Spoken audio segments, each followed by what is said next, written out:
एक बच्चा है बी। ए ऐसा है कि इसके पेरेंट्स जो हैं वो भी आईएएस हैं, फादर या मदर या दोनों। फिर ये हमेशा मेट्रो सिटीज में रहा है या रही है, दिल्ली में, जयपुर में, मुंबई में, और जो बड़े बड़े शहर हैं, इंदौर में, कभी कभी अहमदाबाद में, गांधीनगर में, ऐसे कुछ बड़े शहरों में, लखनऊ में, इन सब शहरों में ये बच्चा रहा है। अंग्रेजी माध्यम से पढ़ा है, जो कि बहुत स्वाभाविक है कि अगर उसके पेरेंट्स का प्रोफाइल ये है और बड़े शहरों में बच्चा रहा है तो अंग्रेजी माध्यम से ही पढ़ा होगा। फिर उसे दुनिया भर की गाइडेंस मिली है उसके पेरेंट्स ने, और उसके अच्छे अच्छे स्कूल, इतने अच्छे स्कूल जहाँ टीचर्स की जिम्मेदारी है कि एक एक बच्चे का रिजल्ट अच्छा हो, जहाँ एक क्लास में केवल 20-25 बच्चे होते हैं, सरकारी स्कूल की तरह 60-70-80-100 बच्चे नहीं होते हैं, 20-25 बच्चे सिर्फ, और एक एक बच्चे पर ध्यान देना टीचर की जिम्मेदारी है। बार बार पेरेंट टीचर मीटिंग होती है, पेरेंट्स को इन्वॉल्व करके बताया जाता है कि बच्चा कहाँ गड़बड़ है। फिर जहाँ बच्चा इतने अच्छे स्कूल में पढ़ने के बाद भी काम ठीक से नहीं कर पाया तो उसको उसके पेरेंट्स ने बहुत अच्छे और महंगे टीचर से ट्यूशन्स भी लगवा दी हैं, ये सुविधा भी है। इसके अलावा कई ऐसी ऐप्स हैं जिसके कोर्सेज फ्री में उसको दिलवा रखे कि वो जब भी कोई डाउट हो किसी अच्छी सी ऐप पे कोई कोर्स देखे और उससे आगे बढ़े। फिर जब 12वीं क्लास में था तो इसको हुआ कि इंजीनियर बनना है, तो इंजीनियरिंग करने के लिए एक बहुत अच्छे कोचिंग इंस्टीट्यूट से इसे सुविधा मिली पढ़ने की, वहाँ ये पढ़ा भी। और करते करते इस बच्चे ने लगभग 20 की उम्र होते होते ये ग्रेजुएट हो गया है, और ग्रेजुएशन के फर्स्ट ईयर से ही इसने आईएएस की तैयारी साथ में शुरू कर दी थी, और 21 साल का होते ही ये आईएएस का एग्जाम देने वाला है, क्योंकि इसको ये भी पता है कि आईएएस बनने का असली मजा कम उम्र में है, ताकि प्रमोशन का स्कोप बहुत अच्छा रहे और ये सेक्रेटरी और कैबिनेट सेक्रेटरी के रैंक तक जा सके, ये इसका मन करता है। खूब इसके पास अच्छी गाइडेंस रही है। एक ये बच्चा है। अब इसके सामने दूसरे बच्चे का प्रोफाइल देख लीजिए। बी बच्चा है, एक छोटे से गांव में इसका जन्म हुआ है।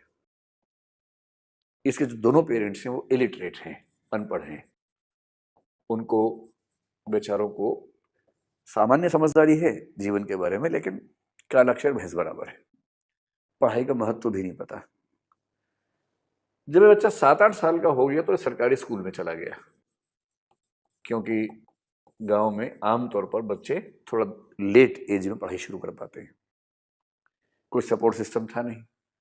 यहाँ से जो रीजनल लैंग्वेज होगी, जैसे मैं कल्पना करूँ कि हिंदी बेल्ट का है तो इसकी क्लासेस हिंदी मीडियम में होती थी, क्योंकि टीचर्स को भी हिंदी ही आती है, अंग्रेजी नहीं आती है।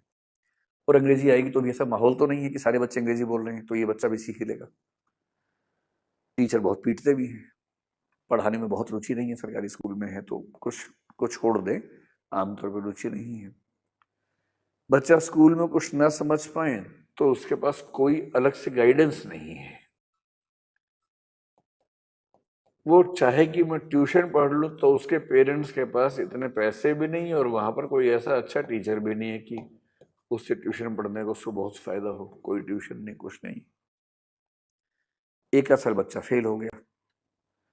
फिर बच्चा जिस कॉलेज में गया उस राज्य में, वहाँ यूनिवर्सिटी का सिस्टम बहुत लेट चलता था, और करते करते ये बच्चा करीब 24-25 की उम्र में जाके अगर हो पाया तो ग्रेजुएट हुआ। ये बच्चा 20 में ग्रेजुएट हो चुका है और साथ में आईएएस की तैयारी भी कर चुका है। ये 25 की उम्र में जाके ग्रेजुएट हुआ है गिरते पड़ते किसी तरह से, और इसके परिवार से कोई सपोर्ट नहीं है। परिवार लगातार कह रहा है कि छोटी सी नौकरी पकड़ लो और शांति से बैठ जाओ। इसका मन इस बीच में करने लगा कि मैं कुछ बड़ा करूं, और इसको लगता है कि मैं भी आईएएस के बारे में सोचूं। कुछ लोगों ने इसको कहा तो इसके मन में ये बात आ गई। इसकी इंग्लिश इतनी खराब है कि इंग्लिश का पेपर क्वालिफाई कैसे करेगा, ये भी इसके सामने एक चिंता है।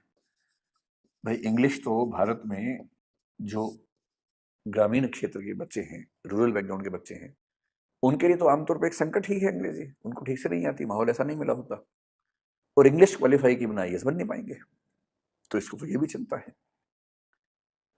अब इन दो बच्चों के बीच में आपको तुलना करनी है, और ये तो गांव का लड़का, अभी तक हम मान के चल रहे हैं, गांव की लड़की हो मान लीजिए, तो इसके पढ़ने की संभावना और कम हो जाएगी, क्योंकि 5वीं क्लास के बाद लड़की स्कूल में पढ़े यही कई पेरेंट्स को गवारा नहीं होता है। फिर अगर स्कूल, हाई स्कूल या कॉलेज गांव से दूर है तो वहां तक उसको भेजना, वो रहेगी कहाँ। लड़की हॉस्टल में रहे, ये तो और असंभव बात है। इसके लिए उसको अपने घर में क्रांति करनी पड़ेगी पहले, तब जाके बाहर जा पाएगी।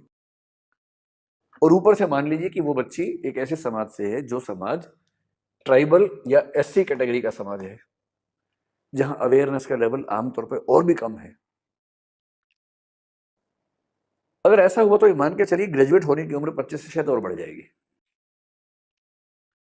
अब आपको ये बताना है कि इन दोनों बच्चों को आपने आईएएस के एग्जाम में एक साथ बिठा दिया और आपने कहा कि देखो भाई, समानता है, हमारे संविधान में लिखा हुआ है, आर्टिकल 14 में लिखा हुआ है, तो आप दोनों आईएएस का एग्जाम दो, एक ही पेपर आएगा, इक्वल कंपटीशन है, पूरी बराबरी है, भेदभाव तो हमारा संविधान करता ही नहीं है। और 21 साल से लेकर 30 साल के बीच में आप एग्जाम दे सकते हो 6 बार। बीच में तो चल रहा था 21 से 26, अगर 21 से 26 करते ये बच्चे तो बाहर ही हो जाते सारे के सारे। तो गनीमत है कि अभी 21 से 32 से 30 था, 30 भी ठीक था वैसे तो 21 से 30 साल तक का समय है और आपके पास 6 प्रयास हैं, 5 प्रयास हैं, आप इक्वल हैं, फाइट कीजिए।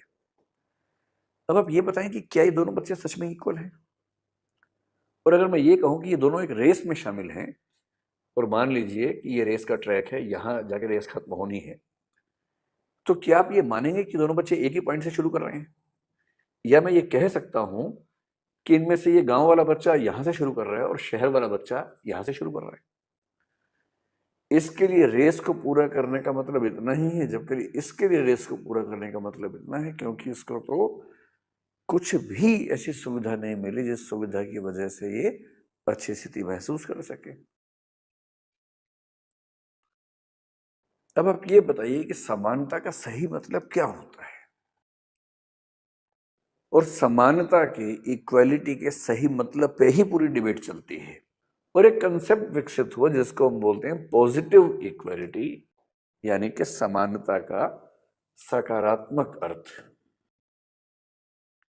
सकारात्मक अर्थ ये कहता है कि समानता का मतलब केवल रूल्स बराबर होना नहीं है, बल्कि जो वंचित वर्ग के लोग हैं, जो पिछड़े हुए लोग हैं, उनकी और मंजिल की, अवसर की दूरी उतनी ही रह जाए जितनी दूरी एक सामान्य वर्ग के व्यक्ति की है।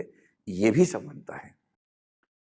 और समानता का मतलब ये हुआ कि जो वंचित वर्ग हैं, डिप्राइव्ड क्लासेस हैं, उन क्लासेस के पक्ष में थोड़ा सा कुछ कदम उठाना, थोड़ा सा फ्लेक्सिबल होना, थोड़ा सा रूल्स को चेंज करना, उनको बचाने का प्रयास करना।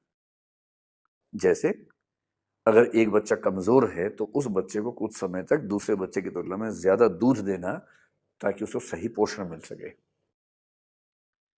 यदि एक व्यक्ति की हाइट बहुत कम है, दूसरे व्यक्ति की हाइट बहुत ज्यादा है, तो उनमें बराबरी लाने के लिए खेल के नियम में थोड़ा सा चेंज कर देना।